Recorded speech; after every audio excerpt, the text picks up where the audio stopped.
Goals are targets, milestones, or results you want to achieve. They can empower you to move out of a rut and experience life more fully. The right goals can help you create habits, practices, and conditions that improve your sense of purpose and well-being. When you reach a goal, you shed limiting beliefs, expand your comfort zone, and make positive changes. The fresh start effect of a Monday, the first day of the month, or a new year inspires us to set new goals. But week after week, month after month, year after year, we set goals that we soon forget. They can make us feel overwhelmed, tired, and unhappy. We can start to think that goals don't actually work. What's the point in thinking about the future? Why should you care about your future self? Why not just live in the here and now? Que sera, sera. Whatever will be, will be. But the future eventually becomes the present. Your actions and inactions today affect who you become and what you create over the long term. We don't need to have clear goals to have success or happiness, but even when we don't set goals, we carry them around in some shape or form, subconsciously or unconsciously. A goal doesn't have to be about performing at your peak or reaching the next level. It could involve learning to do nothing, creating a simpler life, and enjoying the little moments. Welcome to the Incrementalist. My name is Diane Williams, and I'm your productivity coach who will help you make big changes in small steps. Before you decide that goals are bad for you or don't work, first look at how you set them. Here are 7 big mistakes to avoid when goal setting. Mistake number 1 is setting impossible goals. Your big dream, life vision, or long-term mission can be impossible to reach now.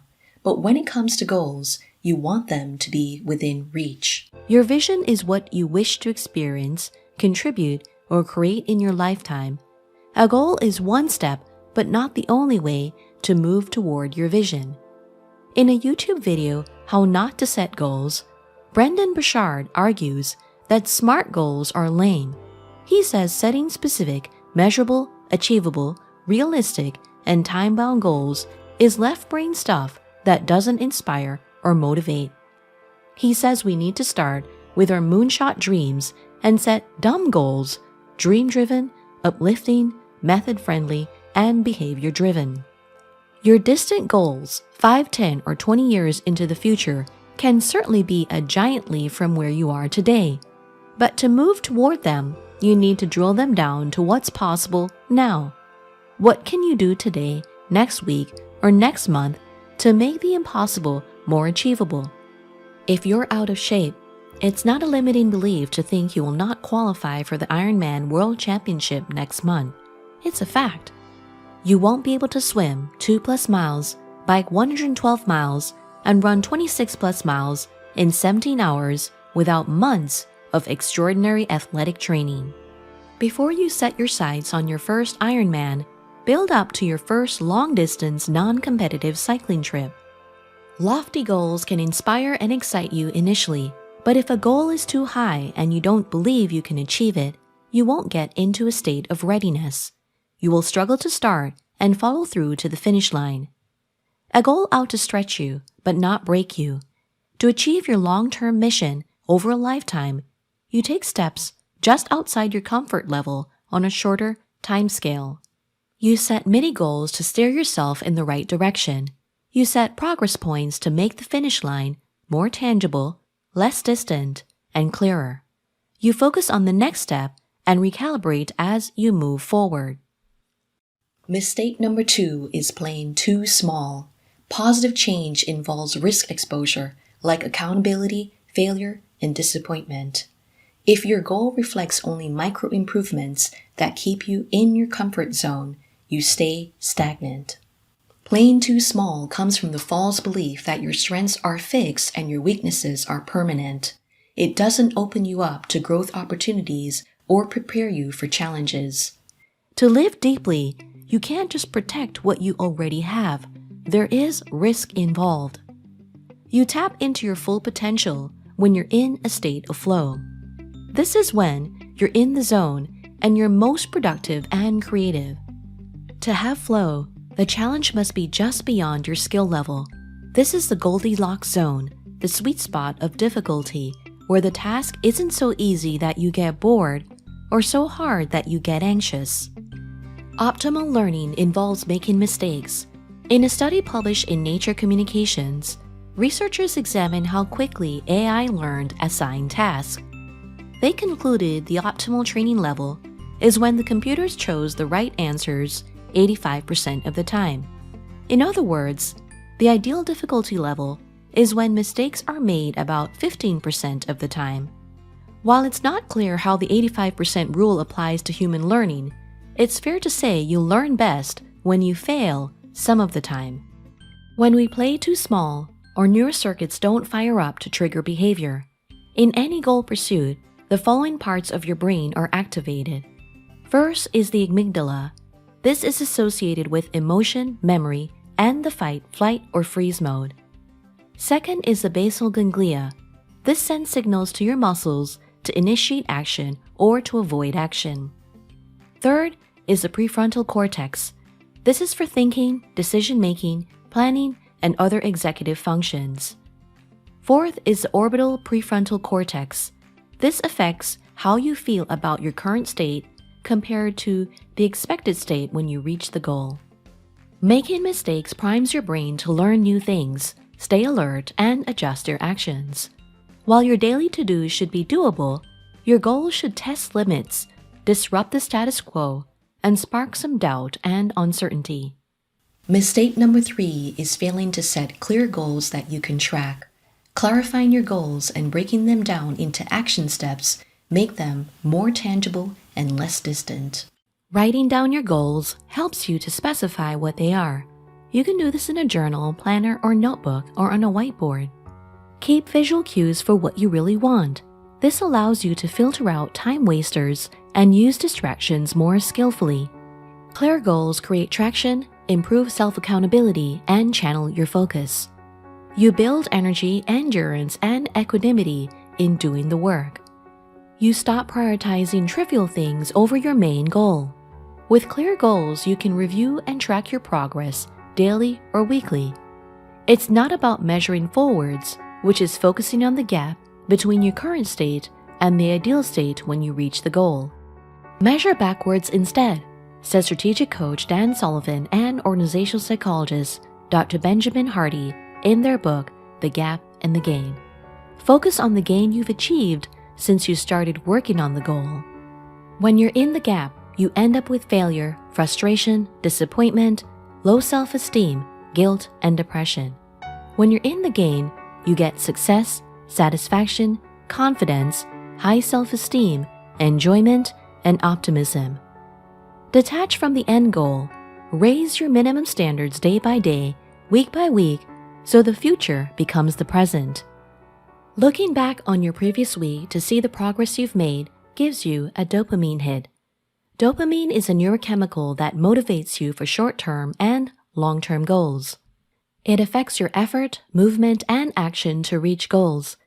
Dopamine hits can become addictive and counterproductive. To keep the levels in check, you celebrate some wins but not all, or you avoid celebrating too intensely. Maybe you just do a happy dance or say to yourself, "Great job." Mistake number 4 is engaging in too much positive thinking. Having a vision board with a collection of images representing your dreams can help you clarify what you want. Imagining success can get you started on a goal, but you also need to set conditions and design your environment to reduce friction. If you want to eat healthier, you add fruits to your grocery list and keep them in a bowl where you see them every day. Keep potato chips off your list and out of your pantry.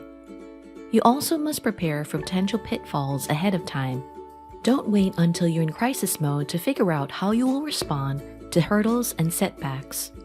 Visualize how you could fail and pre-plan different pathways for continued action. Visualizing failure activates the amygdala part of your brain, which plays a huge role in goal setting and pursuit. This is why procrastination stops and motivation rises when a deadline approaches. Positive thinking creates vibrant energy and invites serendipity, luck, and the universe to do their thing. But to manifest your dreams and wishes, you also need to acknowledge negative feelings and do the work. You say yes to opportunities that put you in the right place at the right time. You show up, empty out, fill in, connect the dots, maintain momentum, pivot, or follow through. Mistake number 5 is sharing your goals too freely and without discernment. Sharing your goals can bring helpful feedback, support, and accountability. It can rewire your mindset and build confidence to accomplish the goal.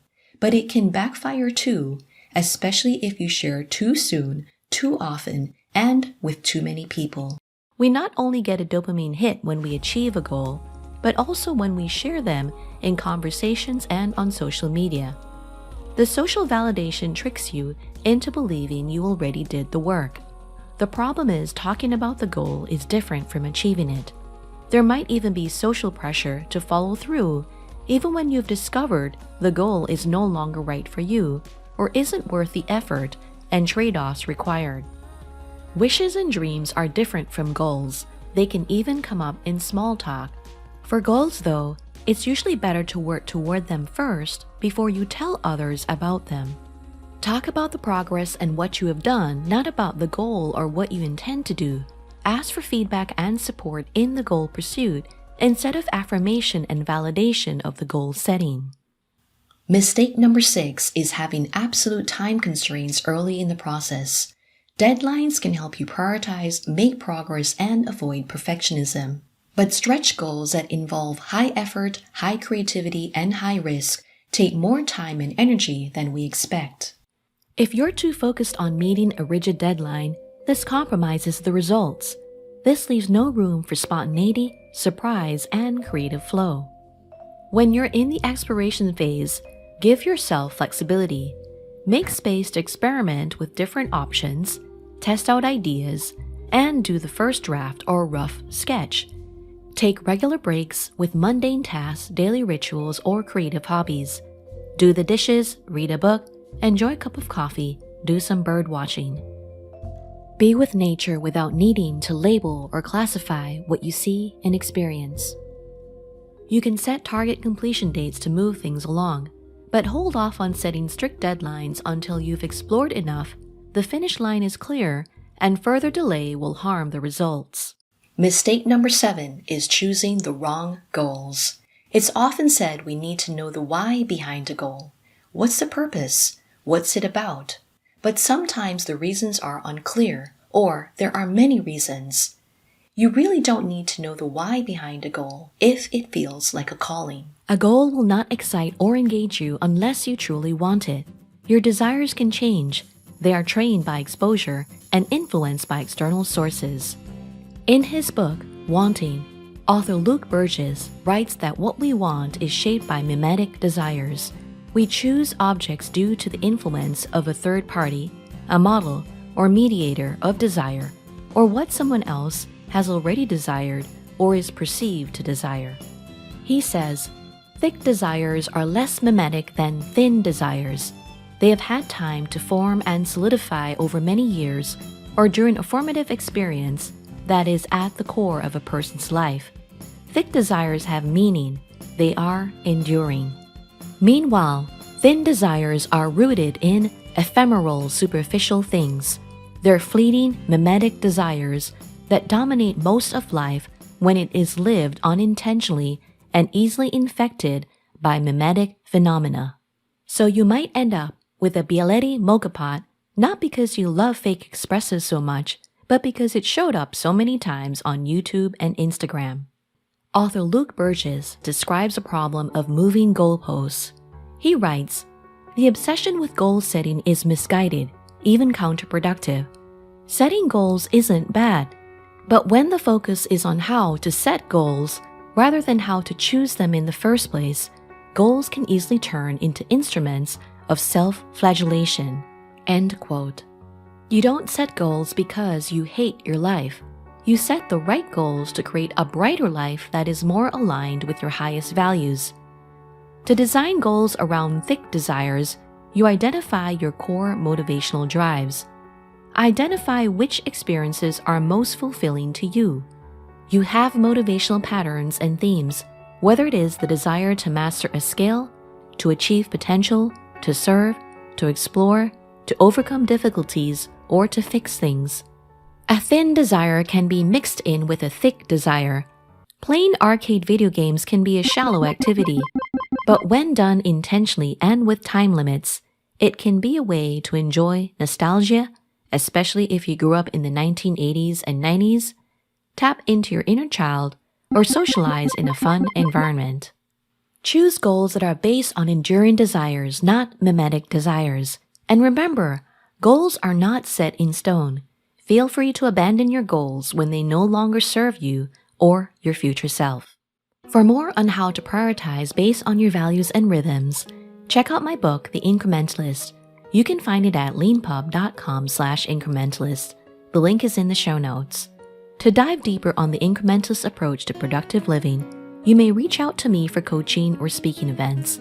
If you have feedback or topic ideas, drop them in the comment section of the YouTube channel or send me an email at diane@dianewilliams.com. If you found value in this episode, click the like and share buttons. This will help the show grow and reach you and others. And if you want to keep learning how to make big changes in small steps, be sure to subscribe. Thank you for being with me, and join me again on The Incrementalist.